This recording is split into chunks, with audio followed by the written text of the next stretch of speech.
Hello future leaders, welcome to this channel. मेरा नाम है Yuvraj Singh Shekhawat and before starting this very interesting lecture, always remember one thing, be a spokesperson for India. अब आप सभी को पता है कि यूनाइटेड स्टेट्स के जो प्रेसिडेंट हैं डोनाल्ड ट्रंप, उन्होंने अपनी पहली कांग्रेस स्पीच दी और उसमें यह बोला कि अमेरिका इज बैक अगेन। और ये सबसे ज्यादा प्रोमिनेंट फैक्ट था और ये एक आइडियोलॉजी दर्शाती है जिस तरीके से आने वाले टाइम पे यूएस की पॉलिसीज रहने वाली है। जैसा आपने पहले भी सुना है कि मैं अमेरिका फर्स्ट के नारे लगाऊंगा और साथ साथ में जो भी पॉलिसीज मुझे लेनी है मैं वो लेता रहूंगा। और ये सब कुछ किया जा रहा है अमेरिका को दोबारा से ग्रेटर बनाने के लिए, क्योंकि उनका मानना है कि जो बाइडेन के एडमिनिस्ट्रेशन में अमेरिका ग्रेट नहीं था, लेकिन मेरे एडमिनिस्ट्रेशन में America is back. America fulfil करेगा वो सारे प्रोमिसेस अमेरिकन नेशंस की, अमेरिकन सिटीजन्स की जो की जरूरत है। बट अमेरिका एक वैक्यूम क्रिएट कर रहा है जिस तरीके से वो पॉलिसीज लेके आ रहा है under US administration, specially under Donald Trump. और उस वैक्यूम का फायदा उठाएंगे दो नेशंस, वो हैं रशिया और चाइना। मैं आपको बहुत ही अच्छे से एक्सप्लेन करूंगा कि किस तरीके से वैक्यूम क्रिएट हो रहा है, किस तरीके से अमेरिका जो है अपनी फॉरेन पॉलिसी को चेंज कर रहा है, जिसका फायदा रशिया और चाइना उठाते हुए नजर आएंगे। अब जो ये मेजर है, जॉन मेजर, ये जो है यूके के फॉर्मर प्राइम मिनिस्टर हैं जिन्होंने सर्व किया था 1990 से 1997 के टाइम पे, और ये कंजर्वेटिव जो पार्टी है उसके लीडर हुआ करते थे। अब उन्होंने एक चीज कही है कि जिस तरीके से यूएसए अपने आप को आइसोलेट कर रहा है, अब आपको एक चीज समझनी पड़ेगी। कोई भी अगर एक नेशन सुपर पावर है तो उसके पास में तीन चीजें होती हैं। एक होती है उसकी इकोनॉमिक माइट यानी कि आर्थिक ताकत, दूसरी होती है उसकी मिलिट्री माइट यानी कि सैन्य ताकत, और तीसरी सबसे इंपॉर्टेंट चीज है, ये दो चीजें शायद बहुत सारे नेशंस के पास में होंगी, लेकिन आप इन दोनों चीजों से कितना ग्लोबल लेवल पे इंफ्लुएंस ला पाते हो। राइट, अगर कहीं कंफ्लिक्ट चल रहा है तो आपसे कितने लोग पूछते हैं, क्या आप मीडिएट कर पाओगे, क्या उस कंफ्लिक्ट को रोक पाओगे। आपका वो इंफ्लुएंस और उस इंफ्लुएंस के साथ में ये दो फैक्टर मिलके आपको एक ग्लोबल सुपर पावर बनाते हैं। और हमेशा से यूएस हमेशा से सुपर पावर इसीलिए कहलाया है क्योंकि वहां उसके पास में इकोनॉमिक माइट भी है, उसके पास में मिलिट्री माइट भी है, और उसके पास में इन्फ्लुएंस भी है, शक्ति भी है, पावर भी है बाकी नेशंस को इन्फ्लुएंस करने की। और वही चीज जॉन मेजर ये कह रहे हैं कि अब डेमोक्रेसी खतरे में है। जिस तरीके से यूनाइटेड स्टेट्स अपने आप को आइसोलेट कर रहा है, अपने आप को रीजन से दूर करता हुआ नजर आ रहा है, क्योंकि उसका पूरा फोकस अमेरिकन सिटीजन्स पे है, अमेरिकन नेशंस पे है। और ये कैसे कर रहा है उसके बारे में भी मैं बात करूंगा। और आइसोलेशनिज्म यानी कि अपने आप को आइसोलेट करना पूरे वर्ल्ड से, वो किसी को ग्रेट नहीं बनाता, वो बहुत सारे कंफ्लिक्ट की तरफ ले जाता है, वो बहुत सारी पावर का फ्रेगमेंटेशन आपको देखने को मिलता है, जिसकी वजह से पूरा ग्लोबल वर्ल्ड ऑर्डर खराब हो सकता है। इसीलिए जो मैक्रोन है वो ये कह रहे हैं कि जो ब्रूटल वर्ल्ड है, यानी कि एक नया एरा शुरू होने वाला है जो कि ब्रूटल होगा। यानी ये चीज आपको समझ में आनी चाहिए। और ऐसा नहीं है कि पहली बार ऐसी बात की जा रही है, जब ट्रंप पहले भी आए थे तो उनकी पॉलिसी सेम थी, बट इस बार वो ज्यादा एग्रेसिव है इन चीजों को लेके। और पहले भी यही कहा गया था कि डोनाल्ड ट्रंप की पॉलिसीज चाइना को ग्रेट बना रही है, बट अभी कुछ ऐसे स्टेप्स लिए गए हैं रशिया और चाइना के द्वारा भी जो ये चीज प्रूव भी करते हैं कि ऐसा हो रहा है।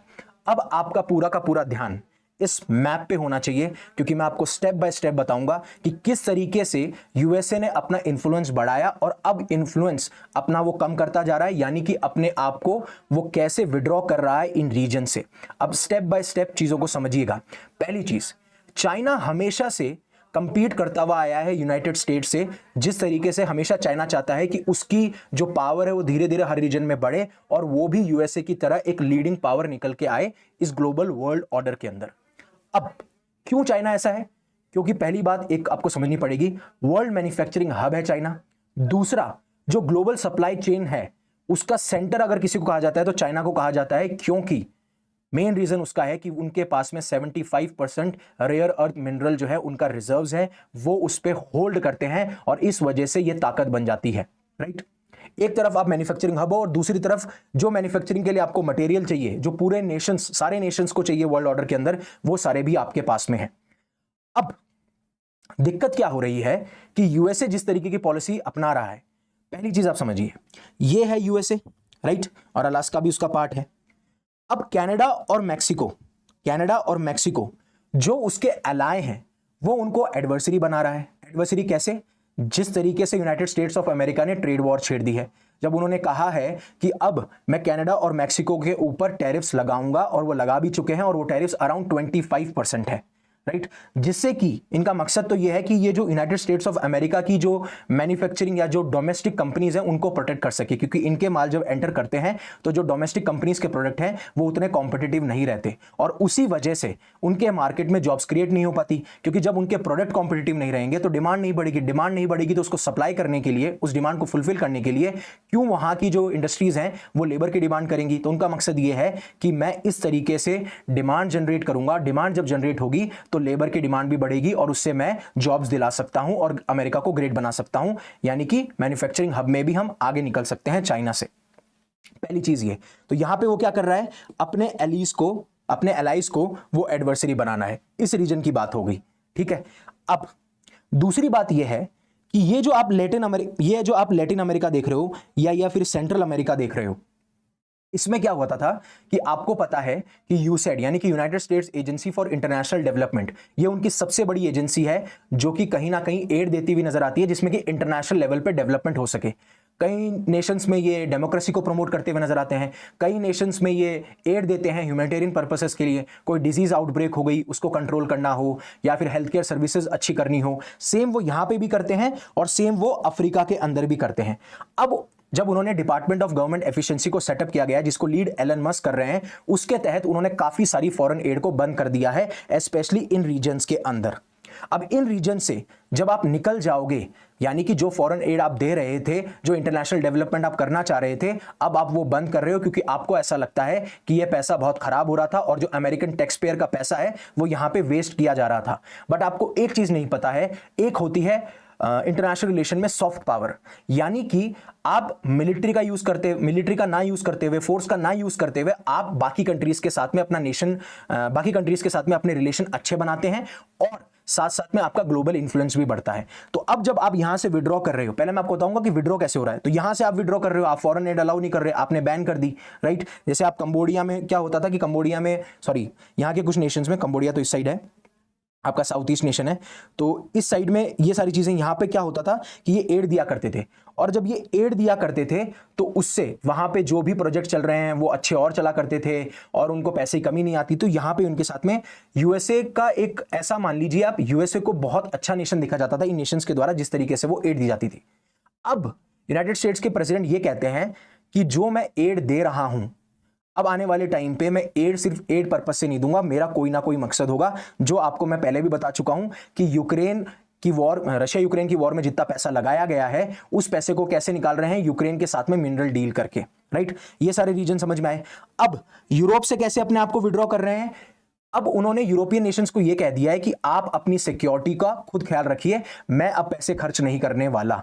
साफ साफ सी बात है, आप ध्यान रखिए। इसीलिए यूरोपियन नेशन ने क्या किया, यूरोपियन कमीशन जो प्रेसिडेंट है, नाम तो मुझे याद नहीं आ रहा है, वेंडूर उस लेयर ऐसा कुछ करके नाम है उनका, बहुत ही कॉम्प्लिकेटेड नाम है, मुझे माफ कीजिएगा अगर मैं प्रोनाउंसिएशन गलत कर रहा हूं तो उन्होंने अभी 800 बिलियन यूरो का प्लान रखा है, जिसमें वो रीआर्म करेंगे यूरोप को, अपनी डिफेंस कैपेबिलिटीज को बढ़ाएंगे और यूक्रेन को भी सपोर्ट करेंगे इस वॉर के अंदर, क्योंकि यूक्रेन की वॉर से भी रशिया ने यूएस ने अपने हाथ खींच लिए हैं। साथ साथ में यूरोपियन नेशन को भी बोल दिया है कि आप अपनी सिक्योरिटी का ध्यान रखिए।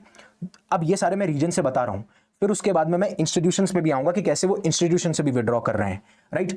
अब ये सारे रीजंस हो गए, आपको समझ में आ गया कि कैसे कैसे ये विड्रॉ करा जा रहा है। दूसरा, वो मल्टीलैटरल इंस्टीट्यूशन से कैसे अपने आप को विड्रॉ कर रहे हैं। अब आपको पता है कि ट्रंप के अंदर पेरिस क्लाइमेट एग्रीमेंट से उन्होंने विड्रॉ किया, उसके बाद में बाइडेन ने उसको रिजॉइन कर लिया। अब पेरिस क्लाइमेट एग्रीमेंट से उन्होंने विड्रॉ किया तो उन्होंने ये कहा कि ये चीज जो है हमारी अमेरिकन कंपनीज को हर्ट कर रही है, क्योंकि जो आपने क्लाइमेट एग्रीमेंट के तहत टर्म्स रखे हैं, जिससे कि आपको बहुत सारे एमिशंस पे ध्यान रखना पड़ेगा, आपके कुछ टारगेट्स हैं, उसको कंट्रोल करने के चक्कर में हमारी जो कंपनीज हैं वो सफर कर रही हैं, तो इससे वो विड्रॉ कर लेते हैं, फिर उसके बाद में ज्वाइन कर लिया जाता है। अभी जो WHO है, WHO से भी वो विड्रॉ कर चुके थे, जिस तरीके से कोविड-19 का मिस हैंडलिंग हुई थी, फिर उसके बाद में उसको रिज्वाइन कर लिया गया। अब ऐसे ही वो क्या है, काफी सारे ऑर्गेनाइजेशन से अपने आप को रिमूव कर चुके हैं, जैसे यूनेस्को से कर चुके हैं, United nation human rights commission से कर चुके हैं, राइट। जिस तरीके से ये जो दोनों ऑर्गेनाइजेशन है, इनका बायस रहता है इजराइल की तरफ, राइट। तो उस वजह से डोनाल्ड ट्रंप वहां से भी विड्रॉ कर चुके हैं।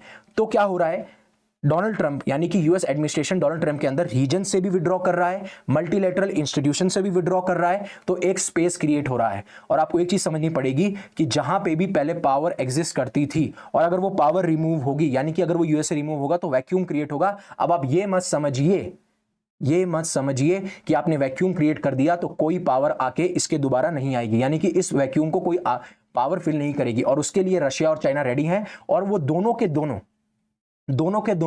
अपने अपने थिएटर्स में रेडी होंगे। मैं उसके बारे में बात करूंगा, थिएटर यानी कि रीजन के रेडी होंगे। पहली चीज, यूनाइटेड स्टेट जो है वो डेमोक्रेसी को प्रमोट करता है। डेमोक्रेसी में पता है आपको, पावर जो है वो वोटर्स के हाथ में होती है, यानी कि सिटीजन्स के हाथ में होती है। जो फ्री एंड फेयर इलेक्शंस करवाए जाते हैं तो वो अपने लीडर्स चुनते हैं और वही सरकार चलाते हैं। ह्यूमन राइट्स का ध्यान रखा जाता है, रूल ऑफ लॉ का ध्यान रखा जाता है। वही जो रशिया है, अब डेमोक्रेसी अंडर थ्रेट में क्यों है, वही जो रशिया है वो एक ऑथोरिटेरियन स्टेट है। यानी कि जब मैं बात करता हूं ऑथोरिटेरियन स्टेट की, तो यहां पे आपको यह देखने को मिलेगा जो पावर है वो या तो एक लीडर के हाथ में होगी या फिर बहुत ही छोटा ग्रुप होगा जिनके हाथ में पावर होगी। अभी आपको पता है कि व्लादिमीर पुतिन के हाथ में पावर है।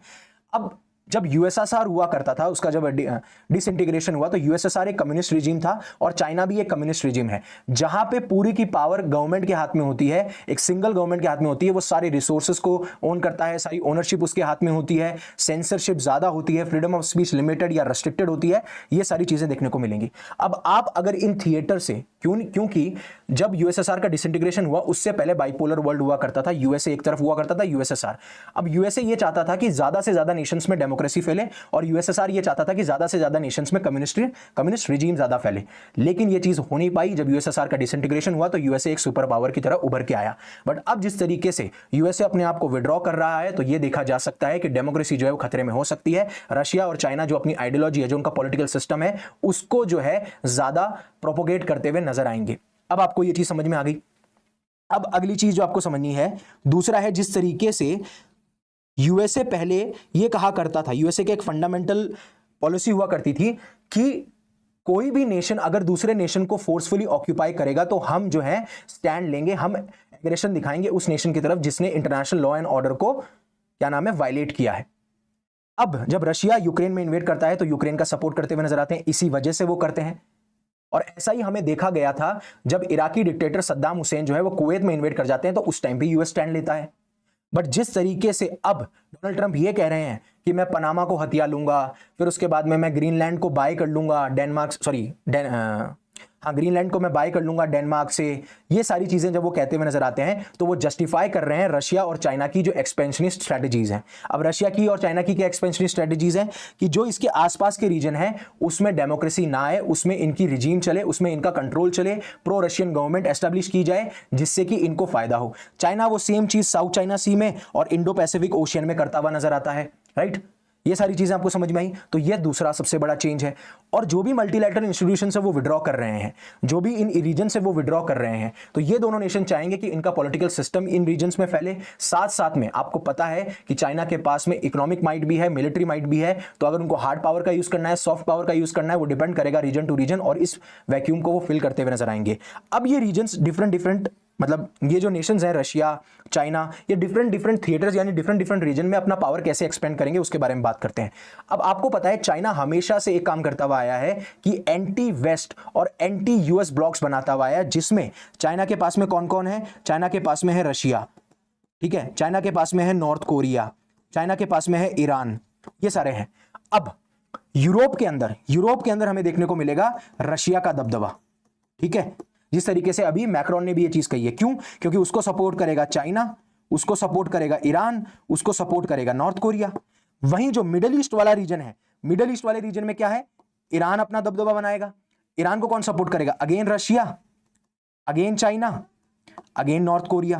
और आपको पता है रशिया यूक्रेन वॉर में तो नॉर्थ कोरिया ने अपने ट्रूप्स भी भेजे थे, और ऐसे ही ये नेशंस एक दूसरे को सपोर्ट करते हुए आते हैं, चाहे से वो ट्रूप्स भेजना हो, चाहे से वो आर्म्स और एम्युनिशन का सप्लाई करना हो। ये सारी चीजें हमें देखने को मिलती हैं जो मैंने मिडिल ईस्ट और आपको रशियन यूरोपियन रीजन में बताया। अब जो साउथ चाइना सी है और या फिर इंडो पैसिफिक है, उसमें चाइना अपने आप की लीड चाहता है, तो चाइना यहां पे अपने आप को करेगा। लेकिन यहां पे सबसे बड़ा फैक्टर है वो है इंडिया। इंडिया ये चीज पॉसिबल नहीं करने देगा। और इंडिया के अच्छे रिश्ते यूनाइटेड स्टेट्स के साथ भी हैं, इंडिया के अच्छे रिश्ते रशिया के साथ में भी हैं, बट इंडिया को सपोर्ट चाहिए यूएसए का भी। अगर यूएसए ने सपोर्ट नहीं किया तो चाइना यहां पे ओवर पावर कर सकता है इंडिया को, वो सबसे बड़ी दिक्कत है जो कि हमें देखनी पड़ेगी।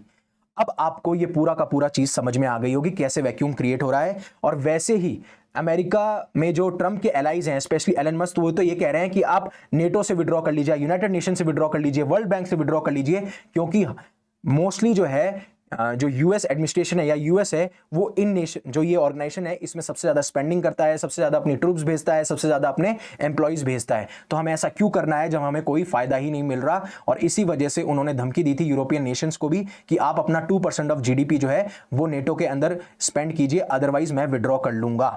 अब आगे बढ़ने से पहले कि कैसे चाइना, ये तो मैंने आपको बता दिया कैसे होगा, अब चाइना और रशिया कैसे कर रहे हैं उसका एग्जांपल्स मैं बताऊंगा। तो उससे पहले अनअकैडमी आपके लिए लेके आया flat 60% of on all the courses आगाज, जिसमें मैं साइंस एंड टेक एनवायरमेंट की एनसीईआरटीज करा चुका हूं 6 to 12, और अभी मैं 9 मार्च से 2 बैचेस के अंदर अपनी इकोनॉमिक्स की एनसीईआरटीज भी करा रहा हूं। आप कोड यूज करना मत भूलिएगा, दैट इज UV50। और अनअकैडमी की सबसे अच्छी बात यह है कि अगर आप एक कोर्स में एनरोल करते हैं तो आप इस कोर्स में, इस कोर्स में, इस कोर्स में, सारे कोर्सेज के लिए आप एलिजिबल हो जाते हैं। और अगर आप सीसेट में अंडर कॉन्फिडेंट हैं, आपको लगता है कि आप अच्छा परफॉर्म नहीं कर पाएंगे, अभी तक आपकी तैयारी नहीं हुई है, तो मधुकर कोटावे का एक पर्सनलाइज कोर्स है, उसके तहत आप तैयारी कर सकते हैं। अब रीसेंट एग्जांपल्स की हम बात करते हैं। ये मार्च 6 2025 की बात है, यानी कि आज की बात है। चाइना की जो वॉरशिप्स हैं वो ऐसी ऐसी जगह देखी जा रही हैं जो आप इमेजिन भी नहीं कर सकते। पहले इनको देखा गया ऑस्ट्रेलियन वाटर्स में, राइट, ऑस्ट्रेलिया के आसपास जो वाटर्स है वहां पे देखा गया। लगभग 3 हफ्ते तक ये क्या कर रहे थे, नेविगेट कर रहे थे, राइट। पहली चीज ये, तो यहां पे क्या दिखा रहा है, एक इन्फ्लुएंस करते हुए दिखा रहे हैं, एक फॉर्मल ऑफिशियल कोई लेटर भी नहीं किया आया था, और यहां पे इन्होंने लाइव फायर ड्रिल्स करी हैं। सेम ये चीज इन्होंने न्यूजीलैंड के आसपास भी की है। तो ये कहीं ना कहीं ये चीज दिखाता है, और फॉर्मल लेटर नहीं भेजा, किसी नेशन को इन्फॉर्म नहीं किया, आप लाइव फायर ड्रिल्स कर रहे हो ऑस्ट्रेलियन वाटर्स और न्यूजीलैंड में। ये चीज रिफ्लेक्ट करती है कि चाइना अपना जो पावर का इन्फ्लुएंस है वो धीरे धीरे बढ़ा रहा है, और चाइना का एम ये है कि साउथ चाइना सी हो या फिर वो इंडो पैसिफिक हो, यहां पे इनका दबदबा होना चाहिए। और वैसे ही काउंसिल ऑन फॉरेन रिलेशन में ये कहा है कि जिस तरीके से यूएस फॉरेन एड बंद कर रहा है specially south east Asia Nations में भी, तो यहां की जो फिलिंग है, जो ये वैक्यूम क्रिएट हो रहा है एड की वजह से, उसको भी चाइना फिल कर देगा। तो चाइना अपनी सॉफ्ट पावर को भी डेवलप कर लेगा, जैसे वो अफ्रीकन रीजन हो, साउथ ईस्ट एशियन रीजन हो, या और अपनी हार्ड पावर को भी दिखा देगा, चाहे से वो कौन सा रीजन हो, चाहे से वो साउथ चाइना सी हो या फिर वो इंडो पैसिफिक रीजन हो। ये चीज आपको समझनी पड़ेगी। इसीलिए ट्रंप जो है वो चाइना को अगेन ग्रेट बना सकते हैं। ऐसे ही रशियन वॉरशिप, यानी कि रशियन जो स्पाई वॉरशिप्स हैं, राइट, उनको ट्रैक किया गया है ब्रिटिश वाटर्स के अंदर, जिसका नाम है यंतार, जिसमें पाया ये गया है। और ये इमेजेस बाहर निकल के आई हैं, ब्रिटिश रॉयल नेवी ने ये इमेजेस जो हैं वो शेयर की थी। जो ब्रिटिश की जो नेवी फोर्सेस हैं उनको रॉयल नेवी कहा जाता है। उन्होंने ये कहा है कि हो सकता है कि ये यहाँ पे क्रिटिकल इंफॉर्मेशन को गैदर करने आए थे, प्लस जो यहाँ पे अंडर सी केबल्स हैं उनके बारे में पता लगाने आए थे, जिससे कि ये इंटेलिजेंस गैदरिंग कर सकें। तो ये सारा थ्रेट जो है हमें देखने को मिल रहा है। और उसी के बाद में मैक्रोन ये कहते हैं कि रशिया को कोई फर्क नहीं पड़ता, वो कोई बाउंड्री को नहीं मानता है। आज अगर वो यूक्रेन के लिए थ्रेट है तो आने वाले टाइम पे वो फ्रांस के लिए भी थ्रेट हो सकता है, वो यूरोप के लिए भी थ्रेट हो सकता है। मैं आशा करता हूं कि यूनाइटेड स्टेट्स के जो प्रेसिडेंट है डोनाल्ड ट्रंप, वो हमारे साथ रहेंगे, लेकिन अगर वो स्टेप असाइड करते हैं, अगर वो बैक करते हैं, तो यूरोपियन नेशंस को तैयार रहना चाहिए। और उसी वजह से यूरोपियन नेशंस ने $800 बिलियन का एक रीआर्म यूरोप करके एक प्लान बनाया है, जिससे कि वो यूएस पे डिपेंडेंट ना रहें, और अगर रशिया कुछ ऐसा एग्रेशन दिखाता है तो उसको वो काउंटर कर सकें। और इसी वजह से काफी सारे आर्टिकल्स निकल के आ रहे हैं कि America first should not put Russia second, कि अगर कहीं अमेरिका अपने आप को फर्स्ट बनाने के चक्कर में, अपनी इंडस्ट्रीज को बूस्ट करना है, अपनी एम्प्लॉयमेंट को बूस्ट करना है, अमेरिका को ग्रेट बनाना है, उसके चक्कर में कहीं रशिया जो है वो अपना एग्रेशन दिखाते हुए आगे ना बढ़ें। तो रशिया और चाइना जो है आने वाले टाइम पे बहुत बड़े विनर होने वाले हैं, ऐसा कहा जा रहा है जियोपॉलिटिकल एक्सपर्ट्स के द्वारा। आपकी क्या राय है, आप प्लीज कमेंट सेक्शन में बताइएगा। मैं आशा करूंगा कि आपको बहुत अच्छे से समझ में आया होगा, और अगर कोई भी डाउट है तो आप कमेंट सेक्शन में बता सकते हैं। अनअकैडमी आपके लिए लेके आया 9 मार्च 2025 को हमारा all India prelims mock test, जिसमें टॉप 10 रैंकर्स को प्रीलिम टेस्ट सीरीज मिलेगी 1 मंथ के लिए, टॉप 30 रैंकर्स को सीसेट की टेस्ट सीरीज मिलेगी 1 मंथ के लिए। So again Thank you very much for listening to me, giving me your precious time. Stay safe, stay happy. Shabak Khair.